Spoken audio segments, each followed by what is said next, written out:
guys, welcome back to my channel. Today for you guys I have my labor and delivery story. So if you guys want to see how my labor and delivery actually went with a little bit more details, then I suggest you guys keep on watching. If you guys didn't know, I am a mom of two now. I have a 2-year-old son named Brian, and I have a 1-month-old baby girl named Chloe. And I just had her a month and a week ago, so I'm so excited to be filming this video to kind of like explain how things went down and just give you a little bit more details and, you know, share all that good stuff with you guys, because it was pretty traumatic, if I would say the least. And also to be presenting you guys in this video Miss Little Chloe, my baby girl. I am currently in her room, so it's a little messy because we're barely starting to get into like a little routine, into a little schedule. So things are a little crazy around the Garcia household. So anyways, without making this video super mega long, let's go ahead and get started with explaining to you guys how all this went down. So I went to my appointment on Friday to my OBGYN. I heard that I really wanted to get induced and that I needed something super mega fast. So she called the hospital, and at this point I was already 40 weeks. It was February 5th, 2019. That was my due date that I have had since the beginning of my pregnancy. So at this point I was already 40 weeks, and it was that week of, and I had my appointment Wednesday, February 6th, to talk to my OBGYN and talking about getting induced. So my OBGYN did an ultrasound and wanted to check the fluids, wanted to make sure that the baby was okay, and everything was okay. Everything was perfect. Baby was good. Baby's position was okay for my 40 weeks. And then that day I told her that I really needed to get induced because I didn't want to wait any longer. I just wanted to have her already. So we talked about getting induced, and she called the hospital, and the hospital told her that the soonest that she had was going to be February 12th. I was going to be getting induced, which that was a Tuesday. And then Monday the 11th, I had to go into the office and, you know, do another ultrasound and talk with them and see how things were going to kind of go down and stuff. So I went to my appointment on Monday. My parents came to pick me up early in the morning, and they took me to my appointment, and they stayed with my son while I went to my ultrasound. They went to the mall with him and were entertaining him while I was at this ultrasound. And I thought that that appointment was going to be a pretty good, decent amount of time that I was going to be in there. But it was really fast, actually. So I went in there and they did an ultrasound, make sure that the fluid was good, that the baby was good, and everything was good. So that's why they never thought of inducing me earlier. So then I got out of my appointment, but that day, since I woke up in the morning, my body felt different. I felt different. So I was like, something's wrong. Something is very odd, and I don't know what it is, but I know something is odd. So when I got into the car with my mom, everything was good for the next day to be induced. So when I got in the car with my parents, I texted my husband and I was like, hey, everything's good. We're good for tomorrow. I have to call in at 11 a.m. and ask if like my room and everything was ready for my induction. And then at 12 we can go in and register to get into our room, and then the induction process would have started. So I would go in on Tuesday, and I would have the Cervidil to soften up my cervix, and then Wednesday morning they would check how dilated I was, and then they would break my water, and then the actual labor part would start. So this is what we had all planned. So as the day went on, we went to my mom's house, and my mom lives about 30 to 40 minutes away from where I live. And the whole car ride, the whole time, I felt my body different. I don't know how to describe it, but I just felt like today is the day that the baby's gonna come. Like, I'm gonna end up going to the hospital at any point, because my body felt like it was getting ready, I guess. And I felt weird. I felt different. Again, I don't know how to describe it, but that's the best way that I can describe it. So once we, anyways, so when we came back, I started feeling pain, and I started feeling like, okay, like, I think it's time. Like, maybe I should text my husband and be like, hey, you know, just be on the lookout for your phone, because I feel like, you know, things are happening. So that afternoon, he came home, and we went to get some food, because I didn't feel like cooking, and I didn't want the house food. And then, you know, we'll eat, you know, that way I don't have to cook. I hadn't gone grocery shopping because I knew I was going to be at the hospital almost all week. And because my induction process with my son was very long, so I just kind of was preparing for the same thing again. So that's what happened. And then that night, I was like, Brian, I think we're gonna need to go to the hospital, because I feel like it might be time. And this was, I want to say, like around 12 o'clock. I woke up to use the bathroom, and Brian was up with Briancito. They were watching TV and just bonding, because in the morning we were gonna have, like, we weren't gonna see him anymore, because we were gonna be going to the hospital and whatnot. So Brian was up, and I went to the bathroom, and I came back. I was like, I think I'm gonna have to go to the hospital, because like, I really feel like it's time. Like, I feel like a lot of pain, but I'm not in pain where, oh my god, like, I'm gonna die type of pain, or like I can't even breathe type of pain, because that's the pain that they say you have to go into labor and delivery and get checked and all that. So I was like, I'm just gonna go try and go back to sleep and see if it calms down. Like, if I can sleep, I'm pretty sure I'm okay. So I fell asleep, and then at 2 o'clock in the morning, I wake up and I feel wet. But like a weird thing, like, I feel wet, but I'm not wet, if that makes any sense. So I touch myself down there, and I like look at my fingers, and I'm like, Brian, I think my water broke. And then he was like, what? And then he like got up, and he like opened my legs, and whoosh, a gush of water just came out. So I'm like, yep, that was my water. I get up, and another whoosh, gush of water. And then I was like, what do I do? So I go to the bathroom, and like, I take off my clothes. I was wearing a dress, so I take off my clothes, and I was like, I'm gonna take a shower. But the night before, I had already taken a shower. Again, if you guys saw this vlog of my labor and delivery and all that good stuff is in there. So definitely check out the links below if you guys haven't checked them out. So I was like, should I take another shower? He was like, no, let's go. Like, what about if like the baby comes on our way? I was like, but I don't feel any contractions. I don't feel any pain. My water just broke. So, you know, all panicky and stuff. We try to get Briancito ready. I'm like, the first thing that comes out of my mouth is call my sister and tell her if she can come pick up Briancito, because I know she's up right now because she just got off work. And her boyfriend come and pick up my son, and they leave with him. We are on our way to the hospital. I'm not feeling any contractions. I'm in like very, very, very, very mild pain, like very tiny, like period cramp pain, like almost a little to none type of pain. So we didn't even get the car seat. We didn't even get the diaper bag. We didn't even get my bag.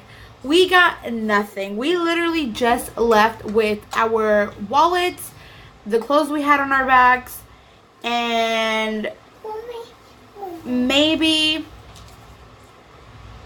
just maybe one bag of, I don't even know what it was. We didn't get the snacks. We didn't get anything that we were getting prepared to do. So nothing went as planned. So, you know, prepare for the unexpected. And then we get to the hospital and we had to go to the emergency room. And I was just like, you know, we gotta go to labor and delivery. I didn't even tell them. I didn't even feel like telling them my water broke or anything, because, like, it's none of your business. You're not gonna do anything, so let me go on. So we went up to labor and delivery, and you have to ring this little bell and say why you're there for, or whatever the case may be. And then I told them my water broke, and they were like, okay, so come in. The girl that registered me took her sweet old time, and they had me in triage for 40 minutes. Okay, 40 minutes. You know, she's registering me. I'm giving her my insurance, my ID, all that good information. Have to sign some papers for me and baby because, you know, they have to get permission to treat us, whatever the case may be. So then the nurse comes in that will take me to labor and delivery and be my nurse for the rest of the night. But I came in when they were switching. So she did mostly everything, and then the other girl came in. Then the other nurse came in, but I'll get to that in a second. So she opens my legs and she's like, we have to test to make sure it is your amniotic fluid. When she opened my leg and saw that gush of water, she was like, nope, that's definitely, I don't need to test it. I'm just going to do this cute little pH test right here. And we'll get, just so that we say that we did test it. But in reality, they did not test it. So in this pH, it says that, yes, my water had broke. Okay. So she gives me a pad and like these mesh underwears, the ones you get after postpartum, so that I could wear, so that, I'm not like gushing and I don't feel like yucky and stuff. So she gave me that, and then I went on to the labor and delivery area, and then I got my room and whatnot, and then I had the new nurse come in, and her name was Megan. Hope she doesn't mind me sharing her name. I loved her. God sent her for a reason. She was awesome. She was the best nurse that I could have asked for. And I thought I had a good nurse with Briancito. This one was way better. Like, way better. Like, I felt like she was my friend. I had a good experience with my son, don't get me wrong. But she was just amazing. I felt like she was my friend. Like, I just felt like I could do this. She had me doing a no epidural. She was like, we're not getting the epidural. That's going to be our last thing to do. She's like, you're going to have this baby naturally. So I got there at the actual room. I want to say like around 3:40 was when everything really started. And you guys could kind of see this in the video. I will insert some clips of them putting like the Monica on my belly, which is kind of like the heart rate monitor. This is just a different name for it because I don't like to wear the adapters for the heart monitor, like the ones that they normally put on people. I just feel very uncomfortable, and this one was way better because I could move. It was wireless. It was just amazing. So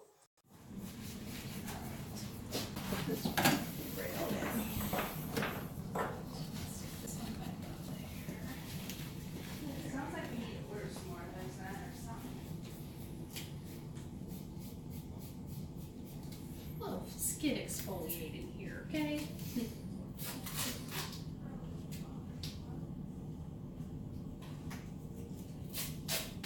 yeah, my contractions were very sporadically. They were like 20 to 15 minutes apart.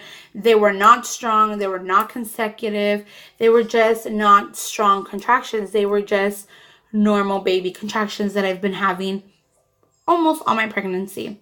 Not gonna lie, no, like not all my pregnancy, but all like the last third trimester contractions. And at times they would get intense. Around 6 o'clock in the morning, she came in and was like, I'm gonna check you, see how dilated you are. I was 3.5 centimeters dilated, and not much progressed at that point. I was 75% effaced. And she could feel her head. When I walked in, she could feel my head. At 6 o'clock, she felt like the baby kind of like moved up. So she was like, this is normal. It's just, the baby's trying to get down there into the birth canal. So, just try to like move as much as you can and, whatnot and whatnot. So I like bounced on the ball. I like walked around. I squatted. I, did exercises. And you guys didn't get to see a lot of this because it was just me and Brian early in the morning. Okay, so then around, I want to say like 9 or 10 o'clock in the morning, she was like, you are 7 centimeters dilated. My contractions started to get a little bit more stronger. At, I want to say 9 o'clock, she put Pitocin on. The doctor like said, okay, go ahead and put her on Pitocin because her contractions and whatnot. So I'm probably giving you guys wrong times here because to me everything seemed so fast and so late in the day, but in the actual video of my labor and delivery, I give you accurate time because I remembered as things were going. And yeah, so definitely refer back to that video. Anyways, so I got put on Pitocin. So then once I was put on Pitocin, I went from a 3.5 to a 7 centimeters dilated. So that was really good. I kept progressing, but then they noticed that the baby was very up and was not coming down at all. So they had a midwife come in and kind of like, show me positions that would help the baby move down.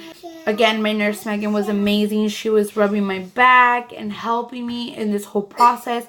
She was giving me the motivation I needed to go on with this labor without having to cave in to get the epidural. We should be getting ready to push and baby should be here.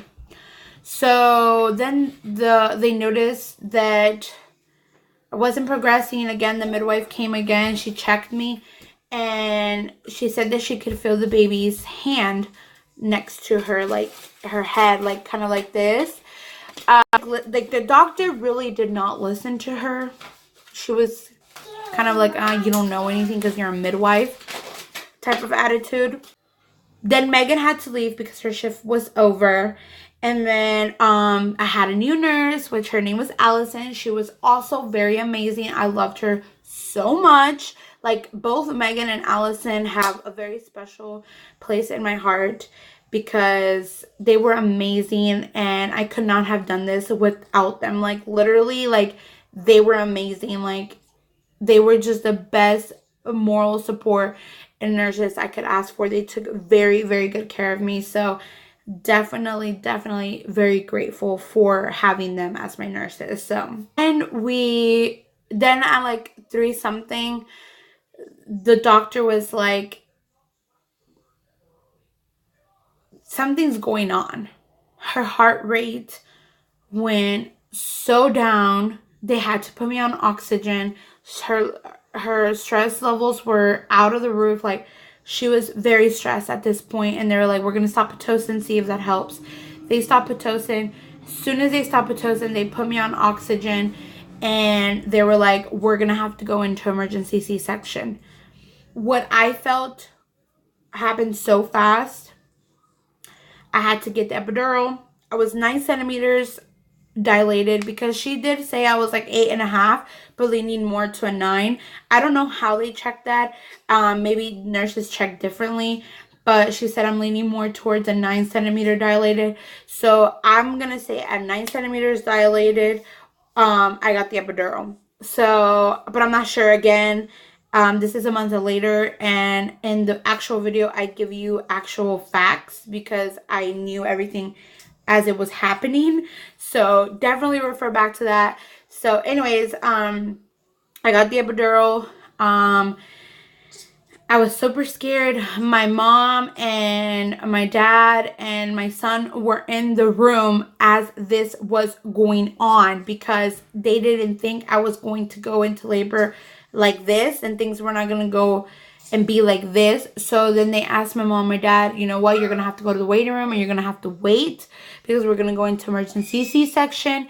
and you're just, you're gonna have to just wait, and we'll let you guys know when you guys can come back. So then Brian comes with me to get my C-section. We're being rushed. I'm crying. I'm hysterically crying. I have to sign this paper, and I'm like literally just signing it, but with like lots of tears in my eyes. I do not want a C-section, not because there's something wrong with the C-section. I just didn't want a C-section because, one, the recovery is hard. Two, I have a 2-year-old toddler that's running around and needs my attention. I cannot get a C-section. I cannot get a C-section. I don't want one. I was crying. This is not the way. This was not the plan. I did not want a C-section. So whatever, we got rushed into the OR. The nurse there was amazing. Like I said, Allison was amazing. She was like, don't worry, nothing's gonna happen to you. We do this all the time. The doctor, on the other hand, was very disrespectful and very, very rough on me. Like, she has no bedside manner, let's just put it that way. The OR at, I want to say, like 5:15, 5:20. And then we prepped and whatnot for the C-section. And then they had Brian waiting outside while they prepped me. And then Brian came in. And then I felt everything, pressure-wise, not pain-wise, just pressure. That table, whatever you want to call it. And I like was dozing off, and I was just like, Brian, take care of my kids. Like, I love you, but I don't think I can make it. Like, this hurts so much. Like, I'm in so much pain, pressure-wise, not actual pain, but pressure pain. And I just was just kind of like, I'm not gonna make it. And I would like start like closing my eyes and kind of letting go. Soon as I heard my daughter cry, I felt like, I was like, I can breathe. So then once I heard my daughter cry, Brian says that I just kind of went, oof. And he had to like smack me back into reality and be like, no, like, So then he went with the baby to make sure that she was okay, and that, like, make everything, make sure she was okay.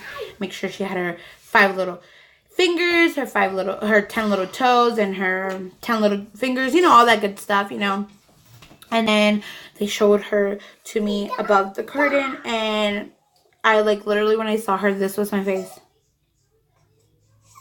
That's my son. They're like, is something wrong? I was like, no, she just looks like my son. Like if I had my son all over again. Like, it's crazy how much they look alike.